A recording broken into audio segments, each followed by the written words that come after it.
Bueno, buenas a todos. El tema que vamos a seguir viendo hoy es la segunda parte del tema número 2 del sistema de producción. La segunda parte trata de la integración entre la fabricación y la producción. Vimos antes en la primera parte la integración entre el diseño y la fabricación y posteriormente en otro vídeo veremos los sistemas de fabricación. Esta segunda parte del tema se organiza en estos 5 apartados. Primero veremos la organización industrial, en segundo lugar planificación y control de la producción, en tercer lugar fabricación en función del volumen, seguido de la distribución en planta y terminaremos con la gestión de recursos de fabricación. Empezamos con la organización industrial y empezamos viendo que la fabricación es una tecnología que debe enmarcarse dentro del entorno productivo integral. Es decir, la fabricación forma parte de ese conjunto que es el marco productivo. Forma parte de un todo que es ese marco productivo, junto con otros departamentos, otras áreas del negocio. El objetivo de una empresa industrial particularmente, ya sea como si produce bienes de consumo, como si es del sector servicios, es producir. Este objetivo lo consigue gestionando una serie de recursos, desde recursos tecnológicos y financieros hasta recursos humanos. Así que partiendo de una materia prima y unas herramientas, unos útiles, transforman esta materia prima para obtener un producto, como ya vimos anteriormente. Volvemos a repetirlo una vez más. Sin embargo, las empresas industriales en general se enfrentan a algunos desafíos, algunas dificultades como las que vemos ahí abajo, entre las que cabe destacar los productos con ciclo de vida muy corto, es decir, pueden quedar obsoletos relativamente rápido, productos que requieran de un desarrollo tecnológico muy importante, también la variedad y diversidad de clientes, así como de productos que puede que la empresa tenga que ofrecer. Y la universalidad de los mercados, tanto para bien como para mal, como veremos ahora mismo. Esta universalidad del mercado quiere decir que nuestro producto no solo puede ser distribuido por todo el mundo, cosa que puede ser muy positiva, sino que cualquier fabricante, cualquier competidor a nivel mundial puede entrar en nuestro mercado para competir con nosotros, para competir con nuestra industria. También cabe destacar el tema de los clientes, el mercado, cada vez más exigente, como venimos viendo. Y estos clientes exigentes no tienen ningún problema, no tienen ningún inconveniente en cambiar de proveedor, en comprar el producto a otro proveedor que no seamos nosotros. O igualmente, venirnos a comprar el producto a nosotros, por ejemplo. El tema de la tecnología, la tecnología puntera, puede ser un factor que nos beneficie cuando estemos en esa punta tecnológica, que se llama, pero también puede ser un factor que nos perjudique en el caso de no estar ahí. Y por último, pues tenemos otros factores que pueden afectarnos intensamente, como son el tema legal, la administración pública, la imagen y la publicidad, etcétera, etcétera. Este sería un esquema simplificado, bueno, relativamente simplificado, de una empresa industrial, un esquema de la organización de una empresa industrial, en el que vemos arriba, por ejemplo, vemos la dirección estratégica, es decir, aquellas personas el grupo de personas que toma las decisiones más importantes que afectarán, como vemos, aguas abajo al resto de la empresa. Empezando desde el departamento de marketing, que es el departamento que recoge información en forma de estudios, análisis de mercado. El departamento de planificación estratégica, departamento de diseño, y más hacia abajo vamos viendo pues, departamento de ventas, que recoge pedidos, departamentos de planificación de la producción, que trabaja muy mano a mano con el departamento tanto de diseño como de planificación, y a su vez informa y trabaja, por supuesto, con los departamentos de producción y con los departamentos de compras, de recursos humanos, subcontratación, etcétera, etcétera. Entonces, bueno, vamos a ir viendo un poco cuáles son las partes fundamentales que nos interesan en este esquema. Si hablamos del flujo de materiales, ya que estamos en la asignatura de fabricación, este flujo de materiales entra en forma de utillajes, herramientas, componentes que compremos, entran al inventario, a un departamento que se encargue de hacer ese inventario, de contabilizar todo lo que entra y sale de la empresa. Entra, como decimos, por aquí, por el inventario, y es en el departamento, en el área de producción y montaje, donde se realizan esas transformaciones de los recursos, de las materias primas, de estos recursos que entran, y que eso lo convierten en productos. Una vez que el producto está finalizado, ese producto vuelve a inventariarse, vuelve a tenerse en cuenta para poder almacenarlo el tiempo que sea necesario antes de su distribución. Efectivamente, aquí distribuimos ya los productos terminados. Entonces, a pesar de que la empresa es todo este gran conjunto de bloques, las materias primas, los elementos que vamos a convertir en productos, simplemente pasan por estos 4 áreas del negocio, ¿vale? Sin embargo, requieren la participación muy activa, una participación fundamental de esos otros bloques que no ven directamente las materias primas, no ven directamente la producción. Sin embargo, como decimos, insisto que todos estos otros departamentos son fundamentales.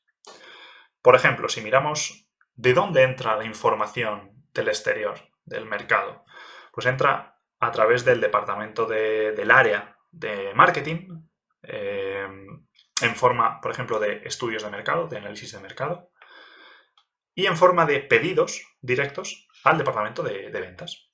Es decir, pedidos en firme, que llamaremos un poco más tarde.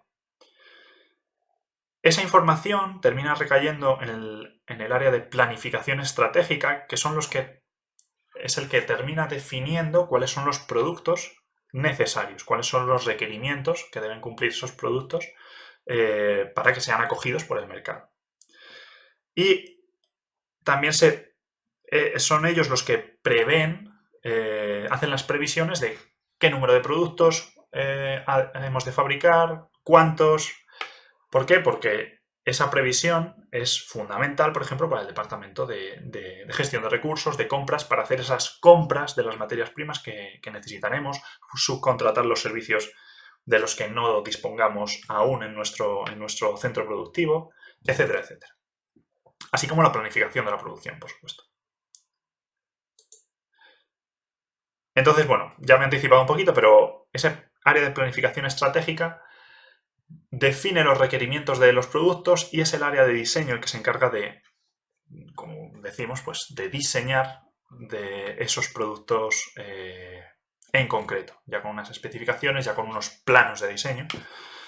El departamento de diseño, junto con el de planificación de la producción, define no solo el producto, no solo termina de definir el producto, sino que también define cómo se va a producir, cómo se va a fabricar, cómo se van a efectuar las operaciones de transformación para obtener ese producto, ya sea pues mecanizados, moldeos, ensamblajes, etcétera, etcétera. Y como hemos dicho antes, pues el departamento de compras, típicamente se le llama departamento de compras, aunque aquí también tendríamos, por ejemplo, aquí dentro estaría el departamento de recursos humanos. Es eso, es el departamento que se encarga de recibir, de comprar, de adquirir esas materias primas que, como vimos, entraban por aquí. Es muy importante recordar que aquí a la derecha está un poquito más esquinado, pero como vemos en este lado es muy vertical. Vertical en este caso en el sentido de que controla distintas áreas de la empresa, ¿vale? Desde el diseño y la planificación de la producción para asegurarse de que se cumplen unas normas determinadas que habrán definido previamente ambos departamentos, calidad y diseño y calidad y planificación de la producción, conjuntamente, como el control de la calidad de los procesos que se llevan a cabo durante la producción y el montaje, e incluso en el inventario, ¿vale? El departamento de gestión de calidad o el departamento de calidad es muy importante.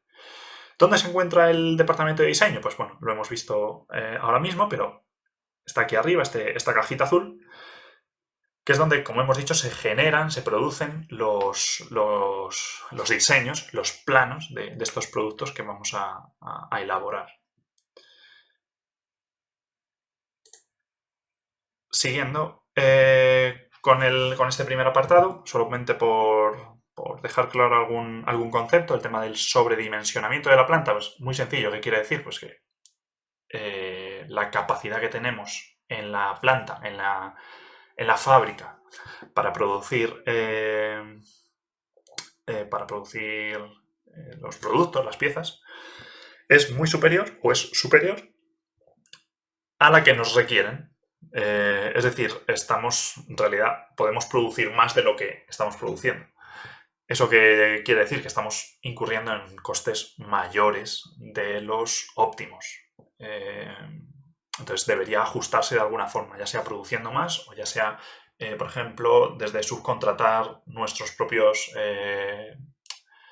propia planta para la producción, para otras producciones, o simplemente, pues, como decimos, reducir la capacidad de nuestra planta. En el caso contrario, en el caso de que nuestra capacidad sea inferior a las previsiones, a lo previsto en ventas, deberemos subcontratar esa producción. ¿Qué quiere decir producción? ¿O qué quiere decir productividad, mejor dicho? La productividad simplemente es un ratio, es un cociente entre lo que ingresamos, lo que ganamos, respecto a las inversiones realizadas. Es decir, una productividad por encima de la unidad querrá decir que hemos ingresado más de lo que hemos invertido. ¿De dónde obtenemos esos ingresos? Pues los ingresos se obtienen no de lo que se produce, sino de lo que se vende. Eso es muy importante, ¿vale? De hecho, las unidades, los productos fabricados no vendidos, estarán en nuestro almacén y realmente estarán suponiendo costes adicionales. Eso es también importante tenerlo en cuenta. Almacenar producto implica un coste. Y por otro lado, las inversiones, ¿de dónde vienen? Pues por un lado de la mano de obra directa e indirecta. Es decir, la mano de obra directa serían los departamentos de producción, de inventario, de distribución. Y la mano de obra indirecta sería el resto de la planta, el resto del equipo, ya sea pues departamentos de recursos humanos, departamentos de diseño, departamentos de marketing, de ventas, aquellos que no están directamente relacionados, no están directamente transformando el producto, pero que son indispensables. Y por otro lado, pues amortización de máquinas y equipo, inventarios, compras, por supuesto, muy importante, y pérdidas de cualquier tipo, ¿vale? ¿Factores que afectan a la productividad? Pues bueno, aquí realmente cualquier cosa que pueda imaginar afecta a la productividad. Nos vamos a fijar simplemente en que los tenemos agrupados en fuerzas de trabajo, el tipo de producto, o el producto en sí, el proceso de producción, los recursos y el mercado, ¿vale? Y dentro de cada uno de ellos, pues todos los que os podáis imaginar, todos afectan a la productividad. También quería comentar cómo se hace la gestión de datos o la gestión de información en general, que como todos sabemos, pues a día de hoy en el 99% de las industrias y de las empresas se realiza mediante sistemas informáticos que son mucho más rápidos y más sencillos de gestionar y de organizar. Y aquí simplemente quería comentar que hay dos aproximaciones, dos estrategias, dos paradigmas en función de dónde se encuentra esa información. Y son dos paradigmas completamente opuestos. El primero sería el de los sistemas centralizados, es decir, hay un único sistema central con toda la información de la compañía, y es de ese sistema central del que todos los departamentos al que todos los departamentos se conectan y hacen sus consultas y sus modificaciones. Pues, por ejemplo, la entrada y salida de ítems del inventario, etcétera, etcétera. Y el otro paradigma, la otra estrategia sería la de sistemas distribuidos. Es decir, cada área, en este caso, la información está distribuida, está repartida por toda la empresa y cada área es responsable de los datos que genera. De los datos que genera y de los datos que, a su vez, almacena. Tiene algunas ventajas, algunos inconvenientes el uno respecto al otro, pero bueno, no vamos a ir más en detalle en ninguno de los dos.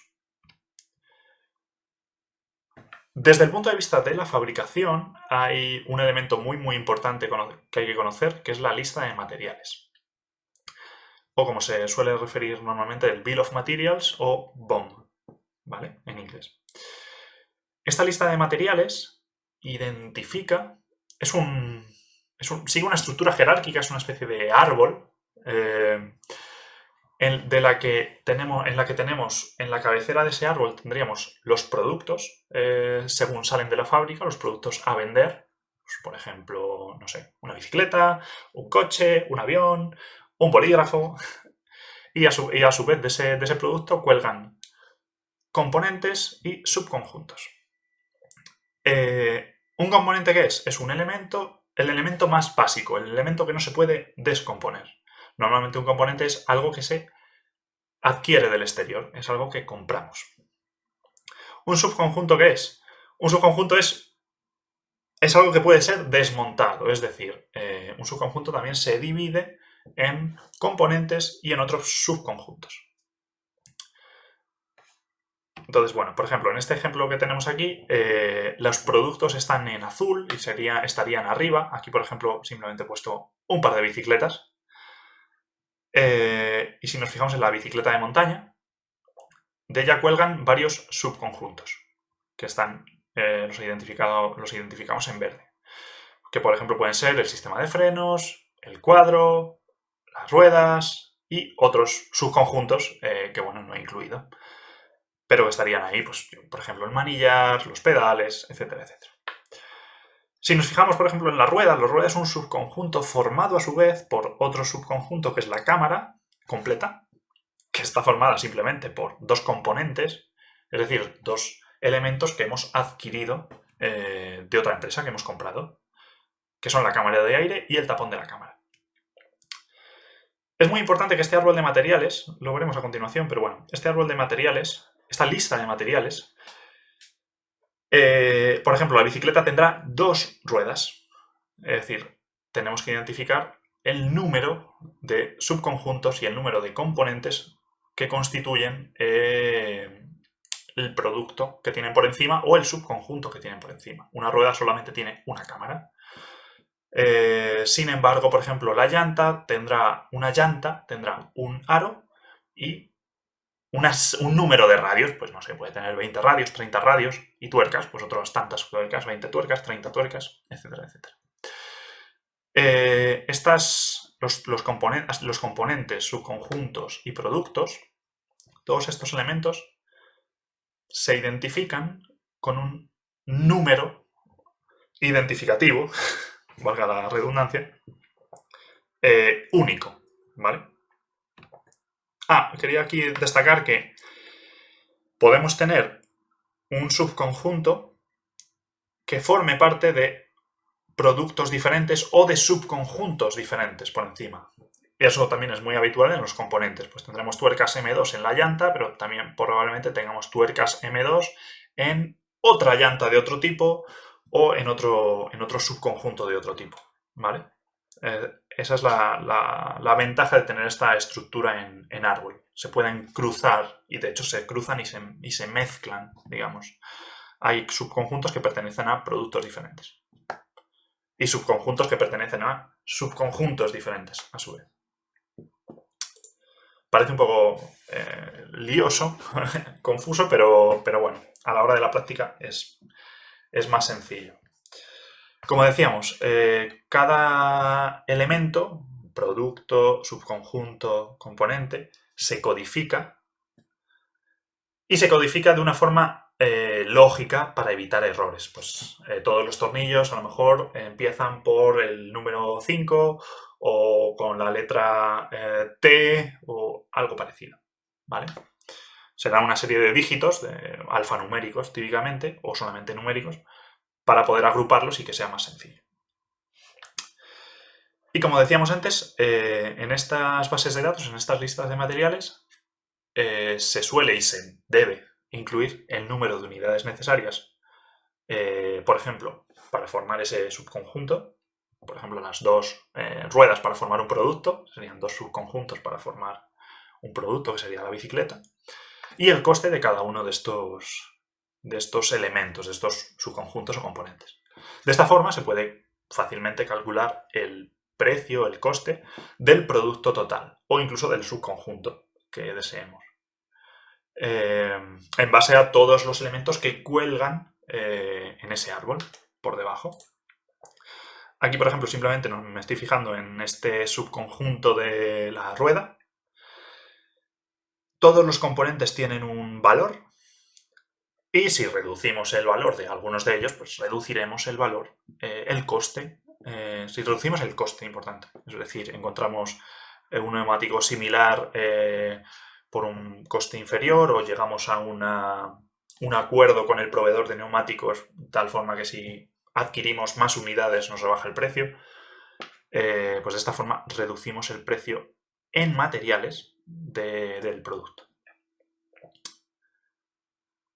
Otra cosa que no hemos incluido aquí todavía, lo veremos más tarde, es que algunos procesos algunas operaciones incurren en un coste. Es decir, montar una llanta incurre en un coste porque un operario necesita ensamblar todos estos componentes para construir la llanta. Entonces, esa operación de ensamblaje también tendrá un coste adicional que habrá que tener en cuenta, aunque aquí simplemente nos estamos fijando en los materiales. En el segundo punto vamos a ver la planificación y el control de la producción. ¿En qué consiste la planificación de la producción? Pues básicamente tenemos dos tipos de información. Uno son los pedidos en firme y el otro las previsiones de venta.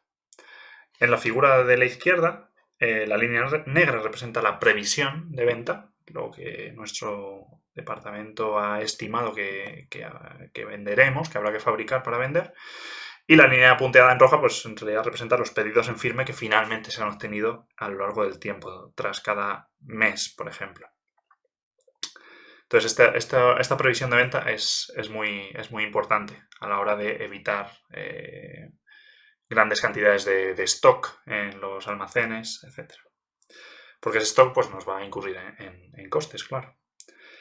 Se supone un desfase de un mes entre producción y ventas. Bueno, esto depende, por supuesto, de la industria en la que nos encontremos. Puede ser un mes, puede ser una semana o puede ser 7 meses, 8 meses. Si estamos, por ejemplo, construyendo algo más importante, más grande en complejidad, ya sea, por ejemplo, un barco, un coche, algo así, pues puede requerir mucho más tiempo.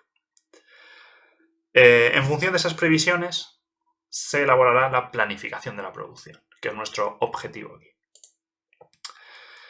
Esta planificación de la producción puede tener altibajos, evidentemente, puede tener efectos estacionales, dependiendo del producto, por ejemplo. Sin embargo, la capacidad de la planta generalmente es una constante. Nuestra planta puede producir un número X de unidades por hora o de unidades por semana, etcétera, etcétera. Y habrá picos en los que tendrá que trabajar la maquinaria 3 turnos diarios y aún así no se llegue a cumplir con las necesidades de producción. Y habrá otros momentos en los que la maquinaria nos sobre capacidad. ¿Vale? Sería esta diferencia que vemos aquí. En la planificación de la producción, los valores que se deben especificar son qué productos se fabrican, cuántos productos se fabrican y para cuándo, en qué fecha debemos tener esos productos listos. Es muy importante aquí tener en cuenta los datos relativos a plazos. Plazos de producción, pero no solo plazos de producción, sino también plazos de compra. Como vemos aquí. Entonces, los objetivos de esta planificación al final se materializan en órdenes de compra y en órdenes de trabajo en el área de producción y en el área de compra, respectivamente. Las órdenes de trabajo, ¿qué incluyen? Incluyen dos documentos. El primer tipo de documento son las hojas de ruta, que es un documento, es una hoja, es un papel, que acompaña al material desde que salen del almacén hasta hasta el final de la producción. De esa forma, en esa hoja de ruta se puede trazar, se puede recopilar la información, la trayectoria que ha seguido esa pieza a lo largo del proceso productivo. Normalmente, en un sistema automatizado, esta hoja de ruta directamente está incorporada en el sistema y está controlado por el sistema de la planta. Y el segundo documento son los bonos de trabajo o procedimientos operativos, que simplemente son algo así como unas instrucciones en las que se identifica, en las que se especifica cuáles son los procesos que deben seguir esas piezas que acompañan al bono de trabajo. En cuanto a las órdenes de compra, es muy importante tener en cuenta los siguientes tres conceptos. El primero es la disponibilidad de un componente, que es exactamente eso, es cuántas existencias, cuántas unidades de ese componente hay en el almacén, más cuántas unidades se han pedido por una orden de compra y aún no están en el almacén, es decir, están en camino. Menos, debemos quitar de ahí las unidades que estén ya comprometidas por órdenes de fabricación. Es decir, la disponibilidad. Las que tenemos en el almacén, más las que van a llegar, menos las que vamos a utilizar inmediatamente. En segundo lugar, el inventario de seguridad, que se trata de una cantidad de unidades, una cantidad de componentes reservados en el almacén para casos excepcionales. Sobre todo relacionados con fallos en el suministro, retardos a la hora de recibir pedidos, etcétera, etcétera. Y por último, el plazo de reaprovisionamiento. Es decir, el plazo que transcurre desde que se pide una pieza, se hace un pedido a un proveedor, hasta que llega a nuestro almacén.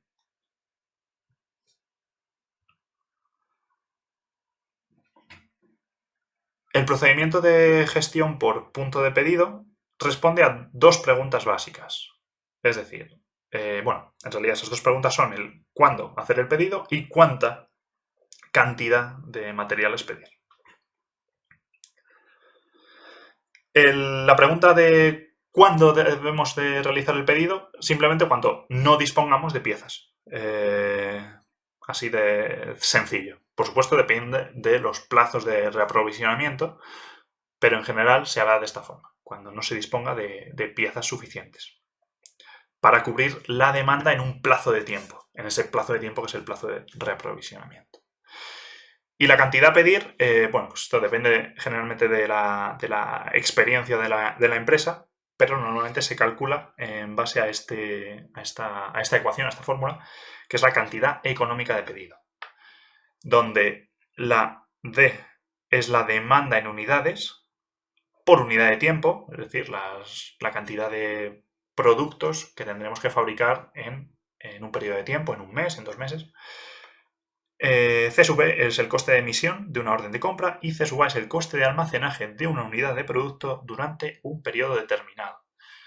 Esto es así para minimizar el efecto del coste relativo al almacenaje de los productos finales. No siempre así, de los productos finales y de los componentes, es decir, de nuestro inventario de entrada.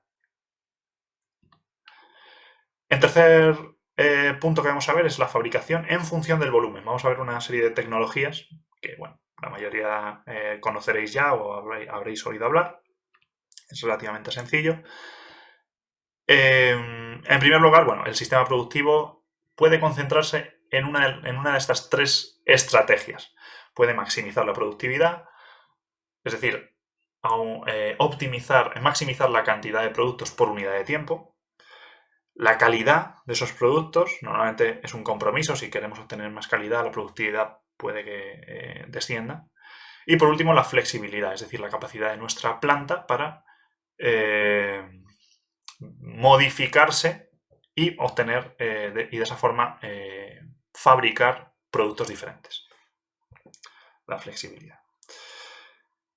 Y es importante tener en cuenta el volumen que queremos, la capacidad que queremos, el volumen que queremos producir, la complejidad de las piezas, generalmente se identifica con el tiempo requerido por cada pieza, y el grado de sofisticación de la maquinaria necesaria. Habrá determinadas operaciones que no se puedan efectuar con un tipo de máquina herramienta, y habrá que adquirir otra o subcontratar ese proceso. Bueno, este es un pequeño ejemplo, simplemente del 1 al 5, aquí tenemos 5 tecnologías que cumplen la misma función. Atornillar un destornillador de mano es básicamente atornillar un elemento, un tornillo. Y tenemos desde el destornillador de mano, pasando por el destornillador mecánico, pero manual, el destornillador eléctrico, el atornillador neumático y el brazo robot. Vemos que son tecnologías cada vez más sofisticadas, cada vez más costosas, pero que tienen sus ventajas y sus inconvenientes en función de, como veremos más tarde, fundamentalmente del tiempo unitario. Es decir, aquí tenemos, por ejemplo, aquí nos fijamos en el coste de la operación. Si nos fijamos en el coste de cada una de estas herramientas, o de la operación con cada una de estas herramientas, vemos que el menor coste es el del destornillador de mano y el mayor es el del robot, el brazo robótico. Sin embargo, el tiempo unitario, es decir, el más rápido será el brazo robótico y el más lento, evidentemente, pues el destornillador de mano. Ese coste y ese tiempo se anteponen el uno al otro. Esos ejemplos que veíamos antes, ¿dónde se enmarcan? Pues se enmarcan en cada una de estas 5 tecnologías. Empezando por la tecnología manual, preferida para lotes pequeños de piezas. No requiere una cualificación elevada del operario. Y, por ejemplo, se utiliza típicamente para el desarrollo de prototipos, piezas de repuesto, moldes, utillajes, es decir, piezas con volúmenes de pieza pequeños. En segundo lugar, pues tenemos las tecnologías de control numérico para volúmenes un poco superiores. Permite piezas más complejas y a su vez también en mayor número generalmente. A continuación están los sistemas flexibles de fabricación, los SFF. Generalmente se trata de máquinas de control numérico que están relacionadas o que están conectadas de alguna forma. Y esta forma en la que están conectadas es automática, es decir, no hay un operario que transfiera la pieza de un puesto a otro de trabajo, sino que la pieza es transferida mediante sistemas neumáticos o sistemas hidráulicos entre un puesto de trabajo y el siguiente. Para volúmenes aún mayores de piezas, tenemos las máquinas automáticas y las tecnologías de transferencia. Las máquinas automáticas no son programables y sirven única y exclusivamente para realizar una operación, ¿vale? Un control numérico podemos programarlo y puede efectuar diferentes operaciones, pero una máquina automática está muy dedicada a un solo fin.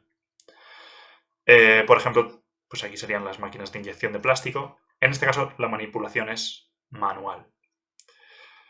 Y por último, las tecnologías de transferencia combinan las máquinas automáticas, máquinas muy especializadas, máquinas muy rápidas, pero menos configurables, menos programables, Y las tecnologías de transferencia combinan estas máquinas automáticas con sistemas de manipulación automáticos.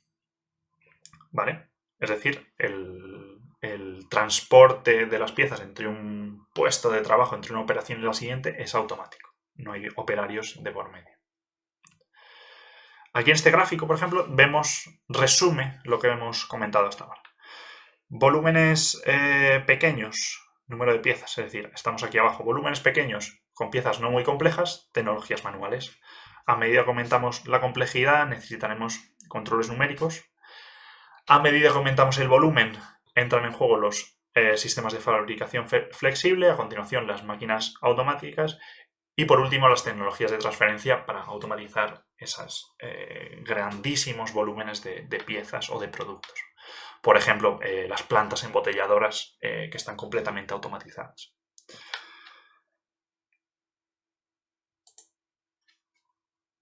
En el cuarto punto vamos a ver las distribuciones en planta. Aquí cabe distinguir entre las tareas productivas y las no productivas. Las productivas son aquellas que añaden valor, aquellas que son imprescindibles, aquellas de las que no nos podemos librar. Y son fundamentalmente las de fabricación, montaje y control de calidad. Aquí también metemos el control de calidad, importante. Estas operaciones, estas tareas productivas, son imprescindibles y lo que intentaremos será reducir su coste. ¿Vale? Sin embargo, las tareas no productivas son aquellas que no queda más remedio que hacerlas, pero en realidad no están aportando valor, no están transformando ese producto. Y en ese caso intentaremos minimizarlas o eliminarlas. Típicamente son aquellas que tienen que ver con la manipulación, con el transporte, incluso con el almacenaje, por ejemplo. Un ejemplo muy sencillo de estas tareas o de cómo minimizarlas fue la incorporación del sistema de cadena de montaje por Ford, históricamente hablando. Hasta ese momento, el producto, en este caso el coche, permanecía quieto, parado, en una ubicación de la planta y eran los operarios los que traían las piezas y ejecutaban los trabajos necesarios de ensamblaje, de remachado, atornillado. La cadena de montaje, los operarios permanecen en sus puestos, no se mueven, no andan de aquí para allá. Y es el producto el que avanza. Entonces los operarios reducen esa tarea no productiva de desplazarse de un lado a otro, moviendo otras piezas que luego van a ensamblar al producto final, que es el coche. Tenemos distribuciones de la planta en U, en forma de U, en la que la salida de productos y la entrada de materias primas ocurre prácticamente por el mismo punto, en zonas muy próximas. Sí, y luego tenemos las distribuciones lineales. La entrada de materias primas es por un punto de la planta y la salida es por otro punto de la planta. ¿Cómo elegir una distribución de planta que sea en U o sea lineal? Pues depende. Por supuesto depende, evidentemente. Otras opciones consisten en agrupar las unidades de producción afines, es decir, aquellas que realizan operaciones similares, por ejemplo, operaciones de mecanizado, operaciones de pintura, operaciones de laminados, operaciones de plegado, punzonado, etc. Y otra estrategia es la de agrupar esas operaciones, esos puestos de trabajo, en función del producto obtenido. ¿Vale? Formando de esa forma pequeñas agrupaciones, pequeñas unidades productivas dentro de la instalación. Finalmente, tenemos la gestión de recursos de fabricación.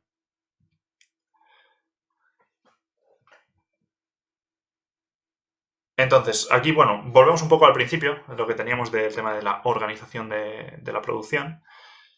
Y en este caso tenemos que la fabricación y la producción deben estar en una comunicación constante.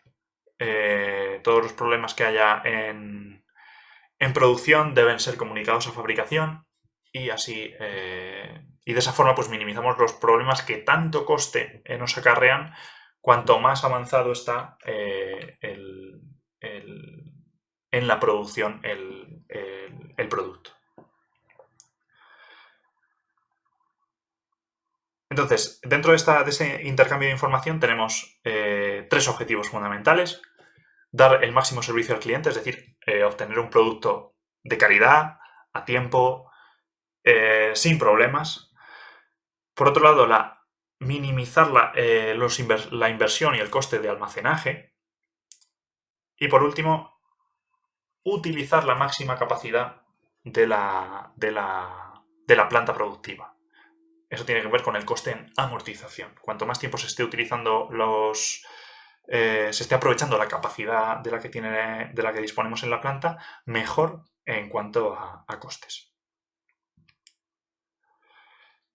¿Qué son las matrices y los utillajes? Bueno, simplemente son herramientas, forman parte son un tipo de herramienta para realizar una actividad concreta. Es muy importante que estos elementos, estas herramientas, los utillajes, tan populares dentro de la fábrica,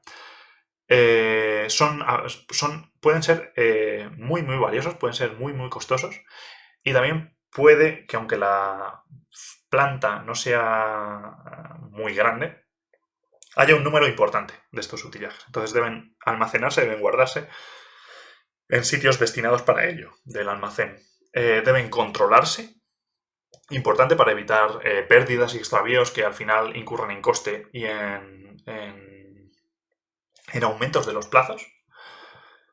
Y deben, por supuesto, ser accesibles para donde sean necesarios, porque a veces los útiles pueden compartirse entre puestos de trabajo y esa sincronización, esa gestión es importante. Que no haya máquinas paradas porque un útil esté en otra máquina y haciendo un trabajo que se podía haber hecho en otro momento, por ejemplo. Estos útiles,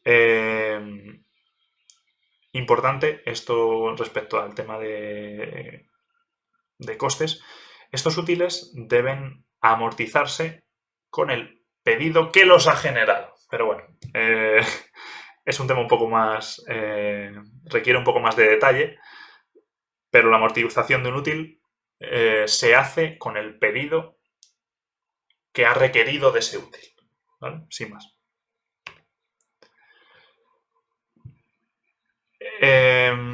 Con respecto a los útiles u otras herramientas, hay 2 opciones fundamentalmente. La adquisición de útiles específicos para cada tarea y la opuesta, que sería la adquisición de útiles más versátiles, es decir, que sirvan para diferentes tareas, aunque no sean los mejores para la tarea, para lo que los hemos adquirido o los vamos a fabricar, por ejemplo. Normalmente se prefieren los segundos, es decir, los que son más versátiles, aunque también es verdad que son más costosos. Entonces, dependiendo de la operación, dependiendo del producto, dependiendo de la versatilidad y de los costes y del volumen del pedido, habrá que encontrar una solución entre los útiles específicos o los útiles modulares. Bueno, ¿cómo gestionamos o cómo controlamos este tema de los recursos? Bueno, pues los recursos normalmente se organizan también de una forma similar a la lista de materiales que teníamos antes, en forma de una estructura jerárquica, de ese árbol de árboles. Entonces, sin embargo, en este caso los elementos que tenemos en el árbol son de 2 tipos. Por un lado, los materiales, como antes, componentes, subconjuntos y arriba del todo los productos. Y por otro lado también tenemos elementos productivos, que pueden ser operaciones e incluso pueden ser utillajes necesarios para realizar la operación. que veremos que los hemos dejado en negro, por ejemplo, en la ilustración, en el esquema que tenemos debajo. Entonces, por ejemplo, como antes veíamos, el montaje de la llanta, aquí a la derecha, la llanta es un subconjunto formado por un aro, varios radios, varias tuercas y esta operación que hemos llamado aquí ensamblaje de llanta, que a lo mejor requiere también el uso de determinados útiles, pues necesitamos unas llaves, unos destornilladores, unos anclajes para sujetar el aro mientras lo montamos, etc. ¿Vale? Eso estaría dentro de esta operación de ensamblaje. A su vez, el ensamblaje de la rueda también requerirá de unos útiles y de unas herramientas. Y de un tiempo de operario, por ejemplo, que tampoco hemos mencionado aquí, pero es importante tener en cuenta. Porque ese tiempo de operario es necesario para calcular el coste. En este caso sí que tendremos el coste total, no solo el coste de los materiales, sino también el coste en tiempo, en horas de operario, en horas de utillaje, que son otros costes a tener en cuenta y pueden ser muy importantes. En este momento vamos a introducir un tema relativamente diferente, pero bueno, es una estrategia que se implementó, se empezó a desarrollar en los años 80, los últimos 30, 40 años, en Japón, que consistía en minimizar todos los costes, todas esas tareas no productivas, todas esas tareas que no añadían valor a nuestro producto. Entonces, estos costes, ¿de dónde se obtenían? ¿De dónde se ahorraban los costes? Fundamentalmente de los almacenes. Los sistemas justo a tiempo, o just in time, esta filosofía just in time, lo que prioriza es es la eliminación de los almacenes. ¿Cómo podemos eliminar los almacenes? Cuando recibimos un pedido, empezamos a producir. Sería un sistema pool muy eficiente, de forma que los plazos de reaprovisionamiento sean cortos, los plazos de control de calidad, por ejemplo, que lo tenemos aquí, ese tiempo de control de calidad, nos lo ahorremos o lo minimicemos. ¿Cómo lo podemos ahorrar? Obligando al proveedor a responsabilizarse de la calidad de sus productos, de la calidad de los componentes que nosotros adquirimos, que nosotros le compramos. Pero fundamentalmente el de la no existencia, el de la eliminación o minimización de los almacenes. Por ello, los plazos de entrega son muy importantes. Si los suministros llegan tarde, la fábrica no puede producir. Mientras que si los suministros llegan demasiado pronto, no se pueden recibir porque no hay almacenes o no hay suficiente capacidad de almacenaje disponible. Entonces tienen que llegar justo a tiempo. De ahí el nombre. Estos sistemas just in time se basan en una serie de principios, por supuesto en la optimización de todo el proceso, desde los cero defectos, los cero emergencias o cero problemas. Ahí hablamos del mantenimiento, un plan de mantenimiento perfecto sería, un plan de mantenimiento ideal. El tiempo del operario es lo que más se prioriza, más aún que el tiempo de uso de la máquina. La máquina puede estar parada, pero el operario no. ¿Vale? Ese coste de operarios también se minimiza de esta forma. El control de calidad es responsabilidad del operario. ¿Vale? Esto también es importante. El control de calidad de la operación que se realiza en su puesto, es responsabilidad suya. Para eso lo que también necesitamos es tener operarios expertos. Operarios técnicos y expertos. La selección de proveedores es fundamental para lo que hablábamos sobre todo de los plazos y de la calidad de los productos, de los elementos comprados, de esos componentes. Y por último, la gestión de los suministros debe hacerse de forma rápida y de una forma sencilla para todos, ¿vale? Para que no haya complicaciones que cuesten entender estos sistemas. Pueden ser sistemas informáticos a día de hoy o también otros métodos o sistemas informáticos apoyados en otros métodos como es el método Kanban. También otro nombre japonés, método Kanban, método de tarjetas. Kanban quiere decir tarjeta. Entonces, los métodos Kanban simplemente, muy sencillamente, son métodos que se basan en... Son sistemas pool, lo que vimos en el tema anterior. Son sistemas en los que el productor, nosotros como productores, no fabricamos una serie de productos y luego los mandamos al mercado, los empujamos al mercado para que se vendan, sino que es el mercado, es el cliente el que pide ese producto, ¿vale? Y de ahí aguas arriba, ¿vale? Este sería un Kanban global desde el comprador, desde el cliente hasta el productor, pero el método Kanban también se puede aplicar dentro de un sistema productivo, ¿vale? Dentro de una fábrica, digamos. Y ese sistema Kanban, ese método Kanban se basa en estas dos tarjetas, las tarjetas o los Kanban de movimiento o transporte y los Kanban de producción, ¿vale? Vamos a verlo en el siguiente ejemplo que va a ser más ilustrativo. ¿Cómo funciona esto dentro de la fábrica? ¿Cómo se implementa un método Kanban? Como decíamos antes, es un sistema pool, es decir, supongamos que nosotros trabajamos en el puesto B, somos el operario del puesto B, y nosotros empezamos a trabajar cuando el operario del puesto siguiente nos manda una tarjeta de movimiento, es decir, nos solicita piezas. Entonces, cuando recibimos ese Kanban, nosotros le mandamos el Kanban de movimiento también al anterior, al puesto anterior. Entonces, el puesto anterior tendrá que producir, tendrá que fabricar esas piezas cuando las reciba. Al final, toda esta cadena empieza en algún sitio y este operario del puesto A nos mandará sus piezas producidas. Pondrá un contenedor lleno de piezas en su almacén de salida y nosotros recibiremos ese contenedor con las piezas listas para ser procesadas en nuestro puesto. Cuando procesamos las piezas en nuestro puesto, liberamos ya este Kanban de movimiento y le colocamos a ese contenedor o a esas piezas un Kanban de producción de nuestro puesto, un Kanban de producción B, como hemos denominado aquí.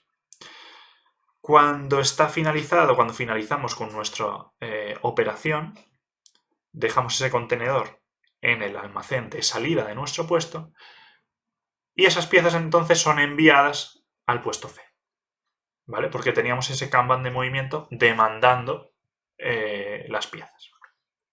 Entonces es de esta forma, es un sistema pool de nuevo, ¿vale? El puesto siguiente nos demanda piezas y nosotros se las enviamos. Y nosotros anteriormente las habremos demandado al puesto anterior y nos las habrá enviado el puesto anterior. Entonces, bueno, aquí tenemos una serie de conceptos fundamentales, relativamente básicos, respecto a la producción tradicional y la producción actual. ¿Vale? No me voy a entretener a ir leyéndolos, son sencillos, ya sabéis, si tenéis dudas a este respecto en cualquier punto, me las hacéis llegar por email. A la hora de gestionar los recursos es muy importante hacer una previsión. Y en estos planes de previsiones pues, se identifican las previsiones a largo plazo, medio plazo, corto plazo y otras imprevistas. A largo plazo pues, pueden ser entre 5, 10 o incluso más años, dependiendo de la industria, dependiendo del mercado también, aunque a día de hoy es muy difícil hacer predicciones a tan largo plazo. Y normalmente tienen asociadas grandes inversiones, del tipo grandes máquinas, equipos, edificios incluso, etcétera, etcétera. A medio plazo tenemos otro tipo de operaciones a tener en cuenta, como pueden ser las fluctuaciones de la plantilla, la adquisición de nuevas, el aumento de la plantilla o la reducción de plantilla, materiales que requieran largos periodos de entrega, otro tipo de máquinas también, más o menos grandes o pequeñas. A corto plazo, pues, el plan de ventas, la cartera de productos, la distribución de los recursos y algunos materiales también, la posibilidad de requerir algunos recursos que requieran plazos de ese orden, del orden de 1 o 2 años. Y por último, las necesidades imprevistas. Pues antes veíamos que teníamos también un inventario de seguridad. Pues en este punto también hay que tener un colchón de alguna forma, por ejemplo, respecto a compromisos contractuales y otros temas, pues que hay que tener en mente que puede haber cosas que no vayan como se espera, no puede haber cambios en la legislación, esos son muy difíciles de prever en realidad, pero bueno, puede haber cambios que nos afecten y hay que tenerlos en cuenta en la medida de lo posible. Aquí tenemos un pequeño ejemplo de los plazos de entrega en función de la industria. Normalmente cuanto más a medida es el producto y más complejo es el producto, pues más mayor es el plazo de entrega. Por ejemplo, si una empresa transportista, una naviera, requiere una pequeña flota, una serie de navíos, pues tendrá que demandarlos desde el principio. O sea, se diseñarán para ellos, se aprovisionarán para ellos y se fabricarán para ellos. Aquí puede ser aprovisionamiento o puede ser incluso el diseño, yéndonos más atrás. Y luego ya, pues dependiendo de, pues normalmente la customización, el nivel de personalización del bien, del producto, ese número ese plazo de entrega se puede ir reduciendo hasta que, por ejemplo, bienes de consumo, podemos ir al supermercado y simplemente pues tenemos ahí el plazo de distribución, o pedimos alguna compra online, igual es simplemente el coste, normalmente es el coste el plazo, el tiempo de la distribución. Normalmente no hay que esperar a que se monte o no hay que esperar a que se fabrique.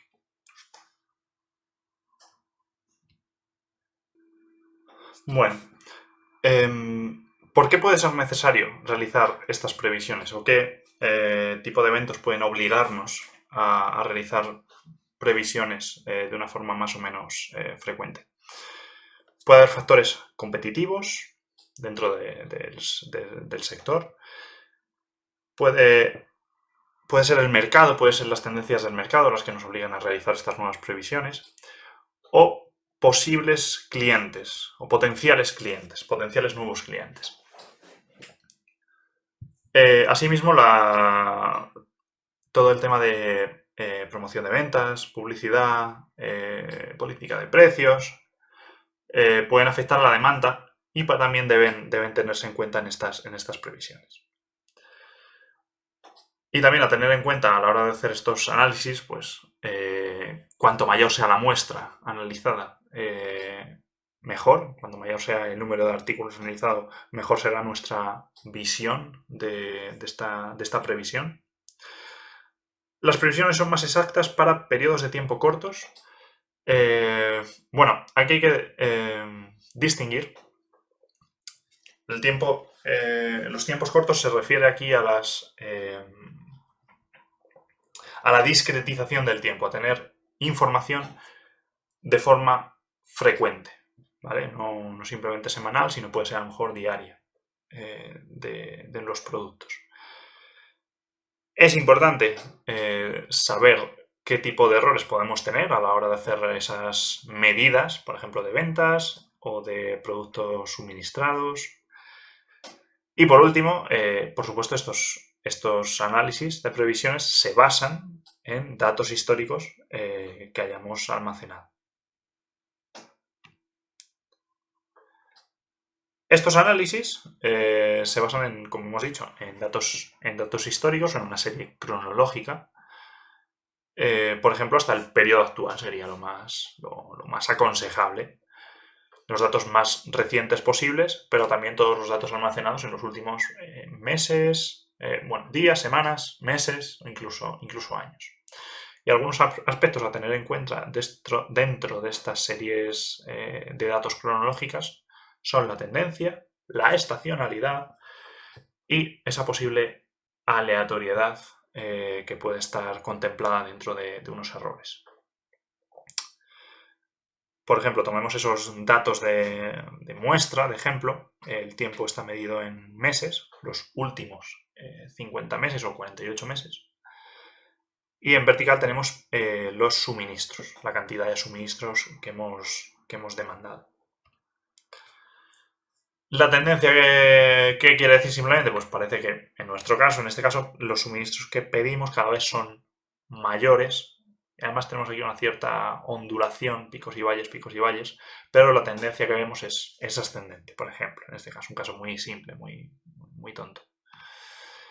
Si nos fijamos en esas oscilaciones, podemos hablar de estacionalidad. Además, en este caso es de una estacionalidad muy limpia. Cada 12 meses aproximadamente tenemos un pico o un valle, ¿vale? Es decir, a lo largo del año tenemos un pico de producción y luego una bajada de producción. Y por último, esa componente aleatoria, con la que pretendemos recoger o tener en cuenta los posibles imprevistos que se puedan tener, en este caso, pues, de suministros. Y eso es todo. Aquí concluye la segunda parte del tema. Pronto empezaremos con la tercera parte. Un saludo.